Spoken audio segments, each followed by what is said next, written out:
her very first musical, she won the prestigious New York Drama Critics Circle Award. For her next 3 shows, she was nominated for Tonys.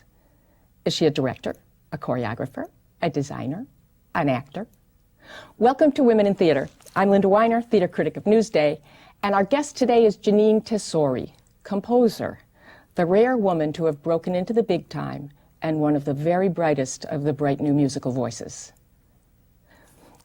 Did the success of Violet, your first real musical, surprise you? You know, the working definition of success is one that seems to keep changing. How about Linda Right. loved it. It was a success. There it is. You know, Yes. I've been searching for the working Well, there. definition. Now I have it. Was just, stop the tape. Violet represented for me a crossing over from musical direction and conducting into writing. I was the associate conductor of Tommy at the time, and I was having a kind of, I think the strong word would be miserable time there. And not because I was a woman, and not because any of those things that I think I get frequently asked, but because I was really out of place. I had learned a lot from doing shows as a conductor, and I think there is really a ceiling as conductor of a show, because one tells oneself that, oh, I can write during the day, and I can do these things, but shows don't just, it's not just 8 shows a week. There's a tremendous amount that goes into the running of a show. And so in the middle of that, I thought, I'm going to take a year, and I gave myself a Walden-like experience, and I rented a lighthouse. You rented a 19th century lighthouse? I did. Near Montreal? I did, near Montreal, and me and a guy named, I forgot his name, it was a wonderful guy from Pro Piano, drove up in a truck, a grand piano, and we set it up and computers and all these things, and he drove away, and there I was, and I had just gotten the verbal agreement to do Violet from the author, Doris Betts, who wrote the short story, and I thought, I'm going to write for 1 year here and give myself, I'm an extremist, of course, I had to do my Virginia Woolf thing and go out to the lighthouse. And, and I really learned a lot about unstructured time, because as a conductor, as a student, as a teacher, one has really structured time. You have to do this by this. You have to be at rehearsal at 10. A writer just has literally a blank page. I always thought as a journalist, if I didn't have a deadline, I would never write. I feel that way as a writer as well. And then what I learned is that you have to impose your own deadlines when there aren't any, especially that what I used to do in 9th grade of waiting to the very last moment to do a paper or do this. You can't do that with shows, although some people do. You really can't. Did you eat a lot? I'm sorry. You know what? I thought that I would be, I just have Butterfingers all day, but I didn't. It turned out that I was really born to work in unstructured time, and I didn't realize that because I had... One more stupid question about that. Did you have a TV? The funny thing about it is the countryside up there, which is the Adirondacks, you get one station, and I realized halfway through my stay up there, and I have friends in the area, so I wasn't, I didn't become that crazy woman getting FedExes from New York. But I realized that when someone asked me halfway, what channels do you get? And I thought, I don't know, because I had not turned it on. And that was a real clue that, to me, that there was something happening, that I had really been starved for this. This creative fantasy about, I want to go off to a lighthouse, and if I could do that, I would make Violet. And right. Or I would just figure out. I remember saying to someone when I was on the phone, and I was talking to them and saying, look, if it goes no further than the living room, that's where it goes. I'm not writing it for its life. I mean, why would someone write about a girl with a scar on a bus if they really wanted a big commercial run? But I didn't think that way back then. I think more that way now, being older, but back then I just thought, it appeals to me. I love this character. I love the story. I'm just going to write it. And if it doesn't ever get out of the snowbank, because I got snowed in a lot up there, and get to the point where you'd see the FedEx man, I think, do you like your job? Do you want a cup of coffee? Those tubes, they're hard, right? Those tubes. It was pathetic. I became so, but I was never really lonely, and I really thought, okay, I'm going to do this, and I'm not going to accept one more conducting job ever. So now when someone says, do you conduct? I just thought, oh God, how long I waited to hear. Well, you're a pretty good conductor for a composer. It's just hilarious, you know. Your husband's also a conductor. Yeah. And were you married then? I'm sorry, Michael Rafter. Michael Rafter. Okay, Rafter, Right. thank you. And you were married then and when you disappeared for the year? No, Okay. we were not together. I was just unattached and he, you know, so I went up alone. And at the end of the year, you came down from the mountain. Mm-hmm. And how complete was Violet? We at the end of that year, we had been accepted into the O'Neill. And that was really, we went from the O'Neill to Lincoln Center to playwrights, and that was a real, as soon as I came down from the mountain, I went to a Conductors Symposium that I had auditioned for and gotten into quite some time before I had decided to leave, and went down there, and it was just a wonderful way to come back to study other people's scores, more as how they composed it, as opposed to learning how to conduct it with the ultimate dream of being, you know, I always had this dream that I'd be this conductor of some, you know, I don't know what, because I'm really not a classical conductor, I'm a show conductor. And I just thought that was going to be my career path, but it became clear to me at some point doing shows that it was not what I was really built to do. Now, your degree was in music from Barnard, but originally you were going to be a doctor like your dad. Yeah, I actually got my music degree from Columbia because Barnard at that point, and I'm not sure now, had a very fluttery, you know, ethereal approach to music that drove me completely crazy, because I was really interested in the science of it. Like I understand, I think that, you know, your individuality brings your passion and your voice, and I didn't need anybody giving me some frou-frou notion of what an orchestration is. Like, tell me where the damn bassoon plays so I can put that on paper. You know, I'm not interested in the other. I went to music school and they used to sneer at program music. You know, if it Yes. wasn't pure, Right. even opera was, you know, or songs, they're story-driven. It's not pure music. Right. How did they deal with someone who wanted to do musical theater? Well, at that point, you know, I had switched over from pre-med, and I did my music major in 2 years. So I'm pretty intense as a person anyway. Or so I've heard. Really? Although I don't see myself that way. But I was really in an intensive to do everything in 2 years there and really get down to the science of it.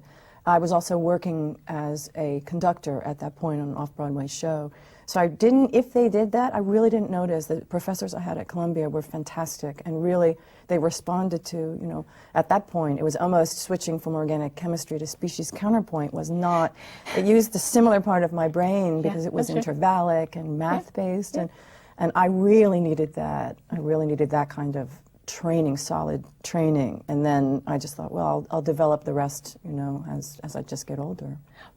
Now, very rare to have a woman in the pit, a conductor. Right, as a conductor, there are a lot of women in the pit, but as a conductor, pianist, yes, rare. Yeah. And why do you think that is? You know, I've asked myself that. I've tried to start mentoring programs, which I do now on an individual basis. When I go to high schools around the country and I do master classes and I ask if anyone is writing theater music, literally no one raises their hand. And if they do, and they're usually two people, the performers, you know, you feel the wind from the whoosh, and all their hands go up. And the people writing, they're just not writing for the theater. They are just not. And these are, you know, arts programs, which is upsetting to me, and I'm inspired by what Sally Ride has done for science programs with the girls around the country and having a competition that's sponsored by Hasbro, and I've always, you know, at some point I'll try to do the same for music. I think that there is a point where rhythm piano, just like you don't see a lot of rock female drummers. Mm-hmm. That's something that for some reason is you know, maybe it's the muscle of it, or early on they're not captured by rhythm, which I was and always have been. And I think it's, people just get led into, especially when they're 9 and 10, violin, classical piano. And you were playing piano. I was playing piano at a very early age. Edelweiss when you were 3 years old. Yes, I did. You were the little Mozart. Yeah, kind of. Okay. A little something. Little somebody, yeah. Yeah, but I loved pop music, and I had an extraordinary teacher who taught me how to write out lead sheets when I was 7 and how to transpose. You were living in Long Island. Living on Long Island, right. And he used to come to the house, and he did not, it's a real great lesson of teaching kids, because he did not distinguish between the import of classical music or pop music. So I did not grow up thinking lesser, like you were saying, about pure music. He just didn't teach me that. We learned Shostakovich and, you know, right alongside with all the Carole King, which I knew still to this day I can play by heart, because it was piano-driven. So all of those piano-driven albums, I listened to and memorized every note of, because it really captured something for me, and I think I just went from there. So here's the different sides of you, which even if I knew nothing else about you, I knew that you went from Violet, which was a very dark, wonderful Americana Cinderella story with real Southern music combined in original ways. And then there you were at Twelfth Night. Twelfth Night came next. And you were doing incidental music for Nicholas Heidner from the National and at Lincoln Center. And then there you were the composer for Thoroughly Modern Millie. You know, and yeah, it's psychotic. You know, yes, psychotic. What? Who is this person? So how did that happen? I have, you know, I think, again, it was from my training that my teacher said to me, if it's music and you respond to it, that's good enough. And, you know, I had a really strict upbringing, really strict Sicilian, Italian family. And I think that, you know, what came out of that, there's good and bad. The good that came out of it is I really don't listen to other people. I've learned to not from, you know, unless there's a kind of criticism, and I don't mean formal criticism, that I can get something from that. It, you know, literally there's a little ding that goes on. I think I should listen to that. It doesn't, I don't pay it any attention. It's business to me. Is it mean the box office? Is it doesn't mean the box office? Or can I learn from that and think, if I go down this road, I understand this. So I have so many interests, and I think part of what fueled something like Twelfth Night was my daughter was 5 months, 6 months, and she was... Your daughter Sienna. And my daughter Sienna, and at that point... Who is now 7? She's 7. Right. And so I became really interested in all these different sounds from instruments I didn't know. I've had a keen interest in world music for a long time. There were, from Twelfth Night, it was really, there was exotica in it. Very tight drum, tight percussion drums, and modal, was it modalities in it? I don't really remember. I remember the drums. Yeah, there was a lot of, Nick, the assignment was to make it timeless, placeless, and no electronics and no miking. And I was like, why don't you just tie my hand behind my back too and like poke out my eye? And so I decided to interview musicians, not audition them, to find out how many things. I wanted to get musicians who did many, many things. They all had to sing. I made up a language for them to sing in. And we had a player, Mark Stewart, who then was hired by Paul Simon after he saw Twelfth Night, who plays the guitar, electric, all the guitars, all the banjos, and a cellist, and he plays something called a daxophone, which is a wooden electronic instrument. And it was the only electronic that we had, just because it was this outrageously original sound that you couldn't quite, it exists between sound and music. So for all of the water imagery, we'd have this, it wasn't a sound effect and it wasn't music, and we just went down this line right in the middle. And the whole thing was done and orchestrated in 3 weeks, so it was a real lesson of, you know, get it done. It was so enchanting looking, Bob Crawley's sets, and these little lights, and it was really another world, going to another world. The acting had a little problem, but... Just to stick that in. Well, I'm sorry. Helen Hunt was a stick. Okay. But it was such a beautiful looking production and really sounding production. Yeah, absolutely. So when you were first called to work on Thoroughly Modern Millie, which became the best musical of blah, blah year. Right. 2002? 2002? Yeah. Okay.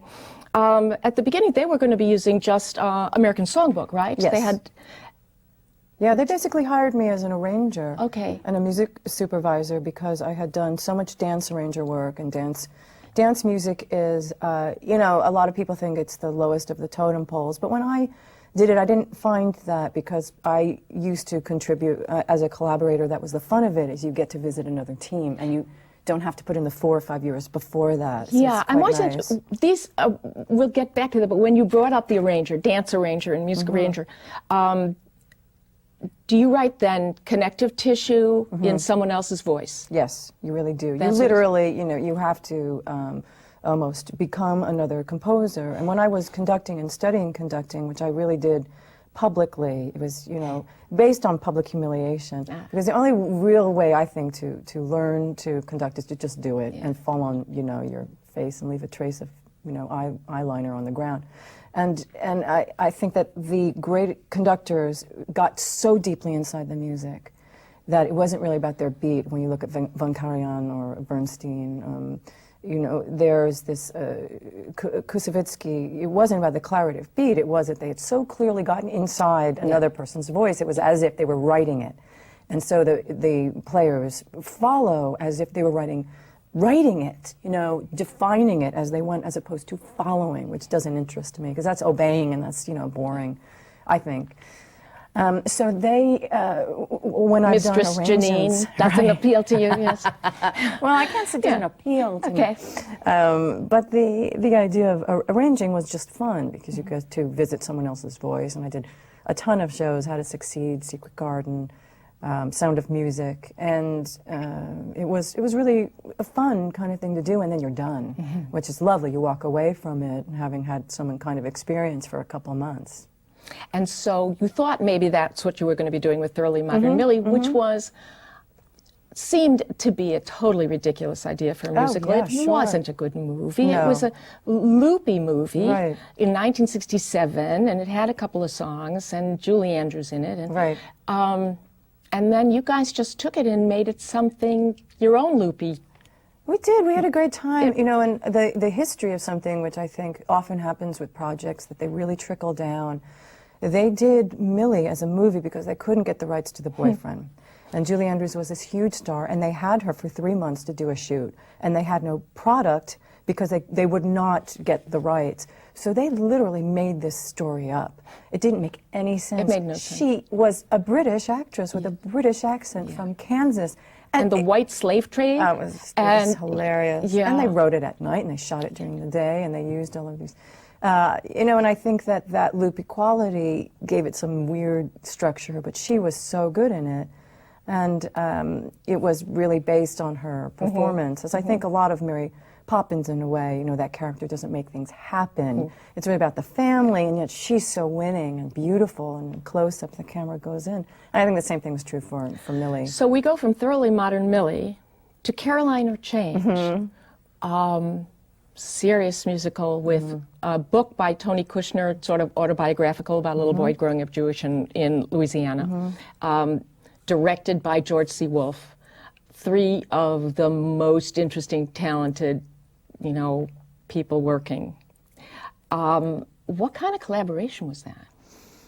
It was one of my absolute favorites, and still is, I think, because it's, you know, it's in LA right now and going to San Francisco. We just became a really wonderful triangle. It was like one of those pool things that you put the pool balls in to make them. And we are so incredibly different.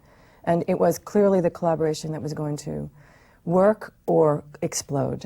It was not going to be anywhere in between. Because it was a fourth voice. Yes. That's what I thought that this was one of those collaborations where it isn't Kushner, and it isn't Tesori, and it isn't George Wolfe. No, it's other. a fourth thing. It is. It is. And Yeah. I think what we were trying to do was, we didn't have an agenda setting out that we're going to experiment with form, that we wanted to rival any other show that had some anthropomorphic, you know, these appliances that sang. It was about scenes and scene partners and just saying, what if, and Tony really had laid all of the structure out beforehand, and I was really interested in mining, you know, I said to him, this is going to end up being through sung.